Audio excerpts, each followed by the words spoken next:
ইয়াৰ গৌৰৱ গগৈৰ কিমান নেতৃত্ব আছে প্ৰথমতে দাম্ভিক মাৰি আহিলে যাতে লোকসভাৰ পৰা জয় হোৱাটো ডাঙৰ কথা নহয় গোটাখানি এলায়েন্স কৰি কিনে জয় হৈছিল নহ'লে জয় জীৱনতো হ'ব নোৱাৰিলে এই দাম্ভিক মাৰি গ'লে তেওঁৰ পিতৃক আমি ভাল পাইছিলোঁ হেৰি কৈছিলোঁ তৰুণ গগৈ ডাঙৰীয়াও BTCখন ধ্বংস কৰি থৈ গৈছিলে হ'ব দিয়কহে বাদ দিয়কহে কৈ অহংকাৰ যেতিয়া মানুহৰ মাজত আহিব তেতিয়াই আকৌ মনত পৰি যাব আপোনাৰ ধ্বংস অনিবাৰ্য গতিকে তৰুণ গগৈ ডাঙৰীয়াও তেতিয়া মানুহক খুলখ মুখৰ আছে হাঁহি মুখত কথা পাতিছিল কিন্তু এওঁৰ এতিয়া পুতেকে এইটো গৌৰৱ গগৈ ঘৰত যেতিয়া এজন কৰ্মী যায় তো বহাৰ কাৰণে বাৰান্দাত বহাই দিয়ে চাহ একাপ নিদিয়ে ফোন নধৰে আমাৰ নিচিনা মানুহৰ আৰু ফোন নধৰে গতিকে এই দলৰ নেতৃত্ব কংগ্ৰেছ চলিব এইটো হেৰি ৰাজকীয় ষ্টাইলত একো কৰিব নোৱাৰে এনেকুৱাকৈ এতিয়া মই কৈছোঁ তেওঁলোকৰ নীতি গৌৰৱ গগৈ ডাঙৰীয়া যিহেতু মই ক'বৰ কাৰণে গৈছিলোঁ এতিয়া 4জন মানুহৰ ভিতৰত 2জনক কিয় চকচ নটিচ দিলে 2জন অসমীয়া মুছলিমক কমলপুৰ সমষ্টিটোৰ অসমৰ ভিতৰতে কমলপুৰ ৰঙিয়া অসমীয়া খিলঞ্জীয়া মুছলিমৰ দ্বাৰা পৰিপূৰ্ণ ইয়াত কোনো ডি ভোটাৰ নাই গতিকে আমাৰ 2জনকে দিছে এতিয়া কি কৰিছে আপোনালোকে কওক এইটো মই কি ভাষা জৰকাপ এতিয়া যেতিয়া ক'ব কংগ্ৰেছে বিজেপি কমিউনেল বুলি বিজেপিটো খোলাখুলিকে কয় আমাক মিয়াৰ ভোট নালাগে বা খোলাখুলিকে কৈ দিয়ে এতিয়া গৌৰৱ গগৈ ডাঙৰীয়াই উত্তৰ দিয়ক যে 2জন মুছলমানক দি চকচ দিলে 2জন হিন্দু মানুহক কিয় চকচ নটিচ নিদিলে কমিউনেল কিমান ডাঙৰ আপুনি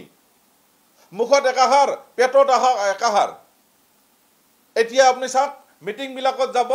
যেতিয়া ৰাজহুৱা মিটিংবিলাক হ'ব চাৰি চাৰি মানুহ আহিব যেতিয়া দাড়ি টুপি থাকিব মানুহখিনিক সেইখিনি অলপ পিছত দেখি ঢেকাই দিব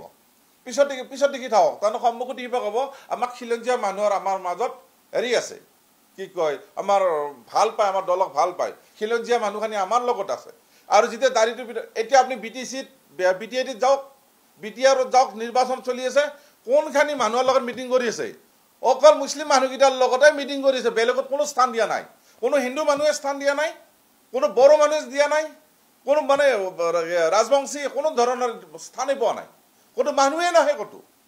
গতিকে এতিয়া আকৌ সেই মিয়াখানিৰ লগতে আছে আৰু সেই মিয়া মানুহখানিকে এতিয়া বিজনেছ তেতিয়াই সেই তৰুণ গগৈ টাইমত তেতিয়াই সেই সম্পূৰ্ণ তাত এই ৰিফিউজি কেম্পৰ নিচিনা কেম্প বনাই থৈ দিছিল আজিলৈকে একো কৰি নিদিলে গতিকে মই আজি কওঁ BTCটো এখন নাপায়ে চিৰা চাৰা জিন্দগীৰ কাৰণে সেইটো তেওঁৰ দেউতাকে দোষৰ কাৰণে নিজৰ গাদীখন সুৰক্ষিত কৰাৰ কাৰণে BPF গোটেইখানি এৰি দিছিল তেওঁ একচেটিয়া আজি কংগ্ৰেছ কৰবাত জন্ম হ'ব তাত 20 বছৰলৈকে একচেটিভাৱে দিছিল অকল ধ্বংস কৰিছে BTCত তৰুণ গগৈ ডাঙৰীয়াৰ নেতৃত্বত কংগ্ৰেছ তাত পেৰিছিল এতিয়া গৌৰৱ গগৈ বিহাৰী মডেল কৰিব গৈ অসমৰ কংগ্ৰেছ ধ্বংস কৰিব গৈছে অসমৰ যিসকল কৰ্মী সৰু কৰ্মী আছে গ্ৰাছৰুট লেভেলৰ কৰ্মী আছে কোনো কথা নুশুনাকৈ নিজ ইচ্ছামতে গৈছে